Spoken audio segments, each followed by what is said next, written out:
Hello out there, wherever you are in our wide world. My name is Uche Onyebadi, and I'm happy to welcome you. Also excited, to welcome you to cross-cultural experiences. This is a forum where I invite a guest. We talk about his or her experience somewhere outside his or her cultural environment or culture of origin.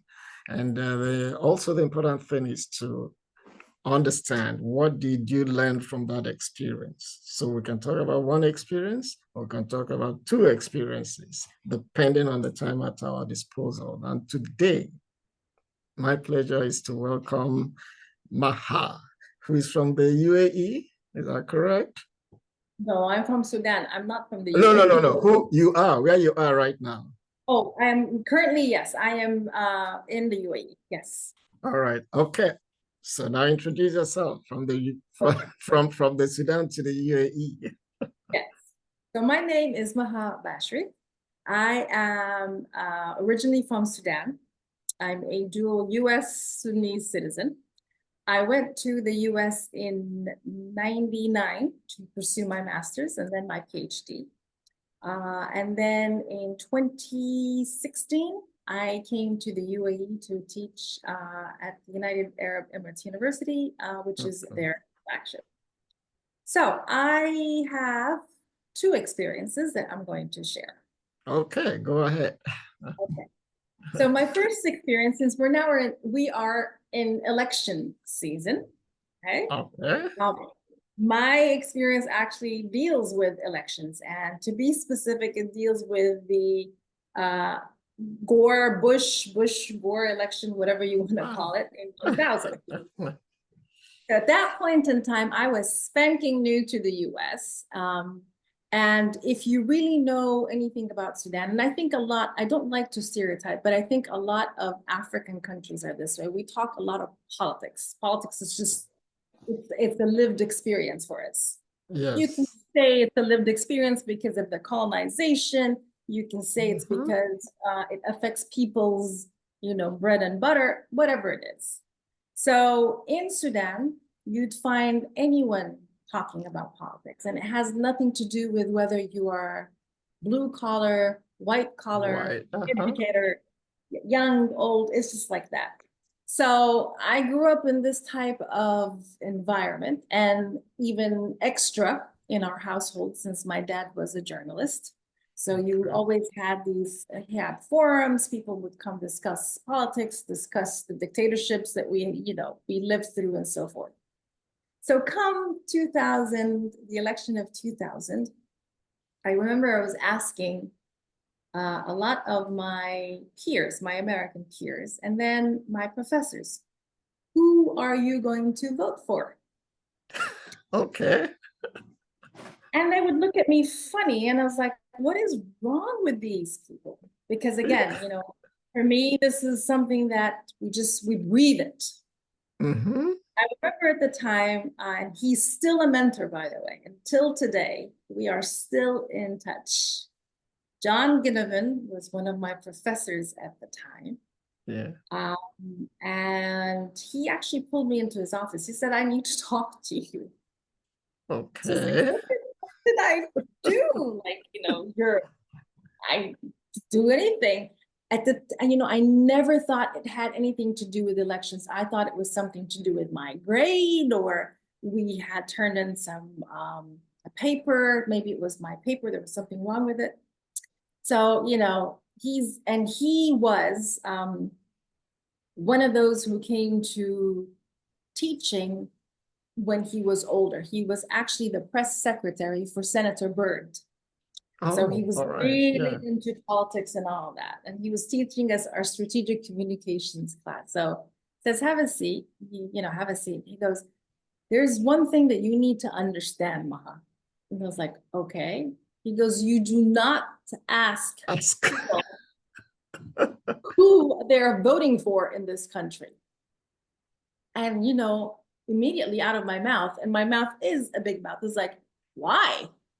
He goes, Okay. because this is something that we just don't do in the United States. This is something very personal. I said, I'm not asking people about their income. this is public, this is something that if you have a democracy, my understanding is you have to have discourse. Even if people don't agree with one another, you have to agree to disagree. It's an exchange of ideas. Yes. So his response to me was, maybe this is how it works where you come You from. come from, okay.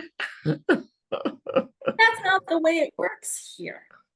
All right. And I was really taken aback, and there are things in your life, and maybe for me, because I'm a person who really is very meticulous when it comes to details. I really pick up on things.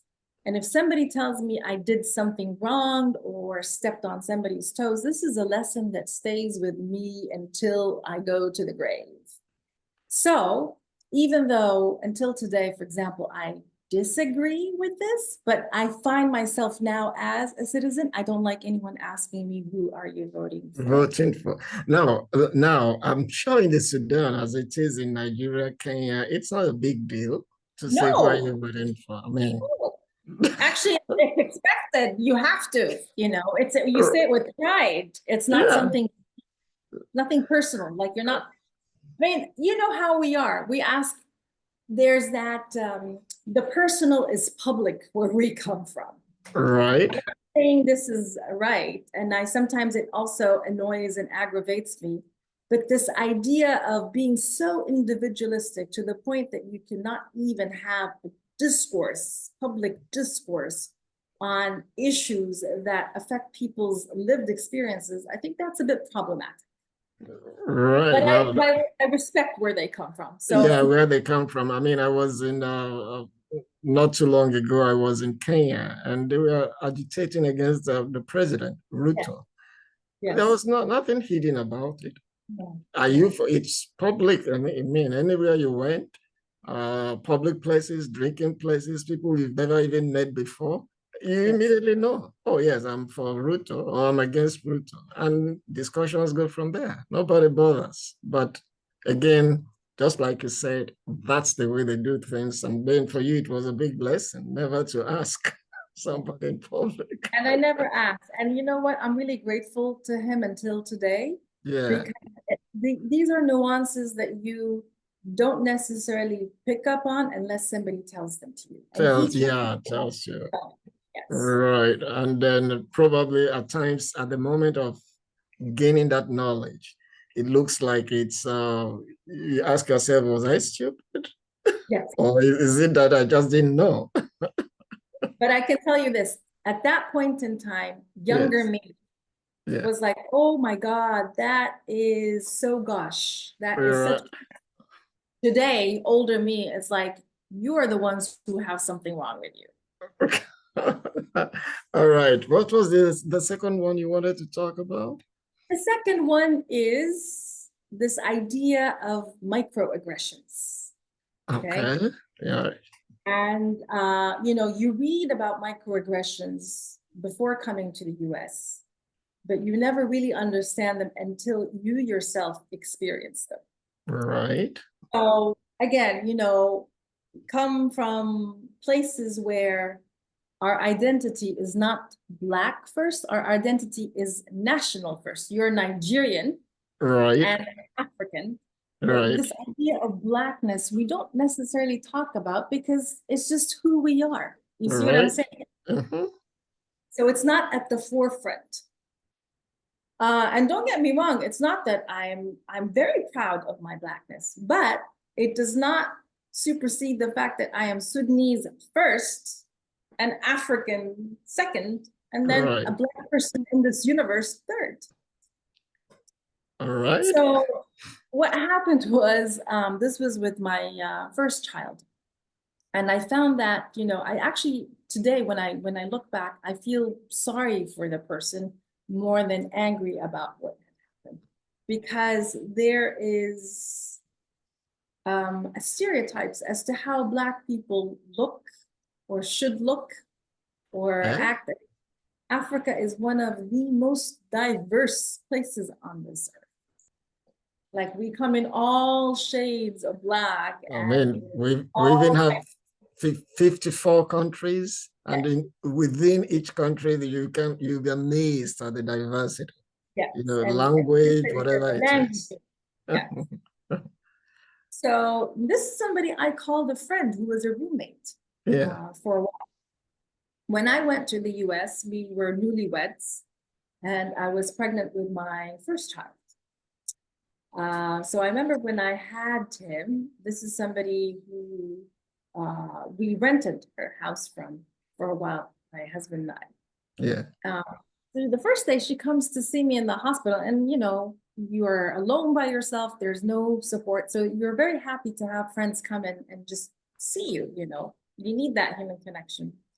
The first thing out of her mouth when she picked up my son was, "Oh, his hair is soft. When is it gonna kink up?"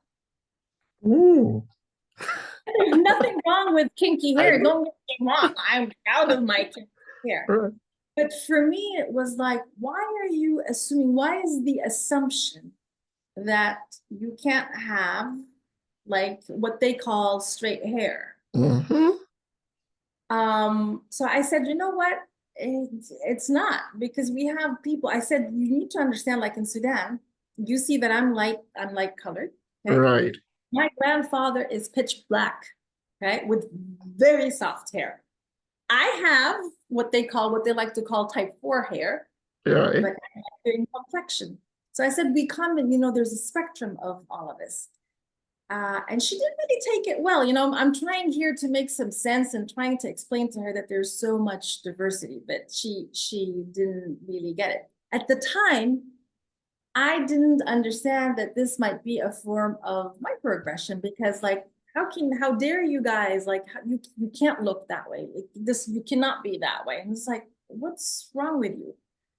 So, I mean, after that, I became more and more, this was, let's say, the starting point for me to understand that it's not like back home when people say things to you, it's at face value. What they say is what they mean. Here, and I shouldn't say this, but with some Caucasians, I tend to be a bit more reserved, because you don't know if it's coming from a place of genuine, like maybe lack of knowledge, or genuine somebody's asking you a question, or is it really the person is trying to be just nasty to you because you're othered over here. Right.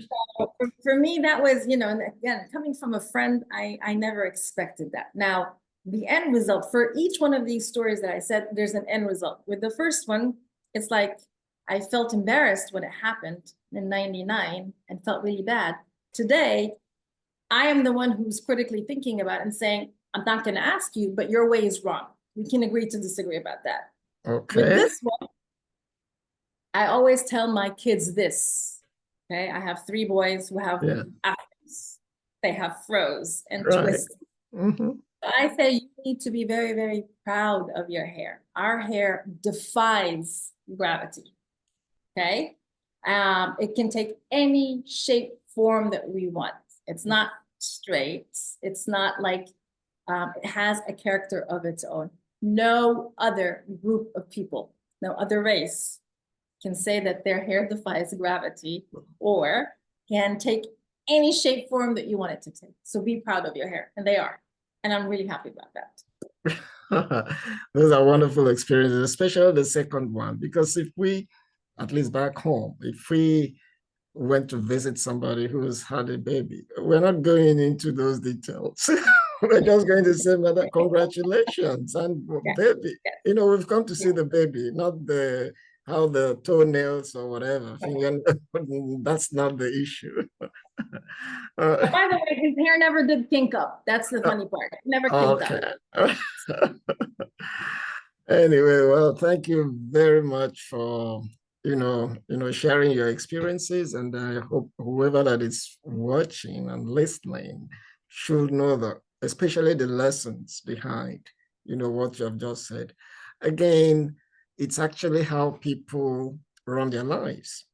Don't impose yours on them, and they're not expected to impose theirs on you. I mean, if you understand, that's fine. I mean, we all coexist. Okay, so that is the essence of this. So if I'm going, to the Sudan tomorrow and there's an election, I'll feel free to, hey, who are you voting for? No big deal. But if Yeah, actually, before you ask them, they're going to be telling you who they're voting they for. might even be telling you. And this could be total strangers. They have nothing to do. Yes. You just finish, have your beer, and then everybody goes, their way. All right, thanks again. And I would like to let people know that if you want to be part of this, the email address is crossculturalexperiences. It has an S at the end, crossculturalexperiences@gmail.com. You email me and then we can take it from there. So Maha, thanks again. I hope everything went fine today on a Monday, since you don't like Mondays, so to say. Right. Okay, then. Thanks again. And it's been a very Thank you. exciting time, and I learned also from it. Thank you.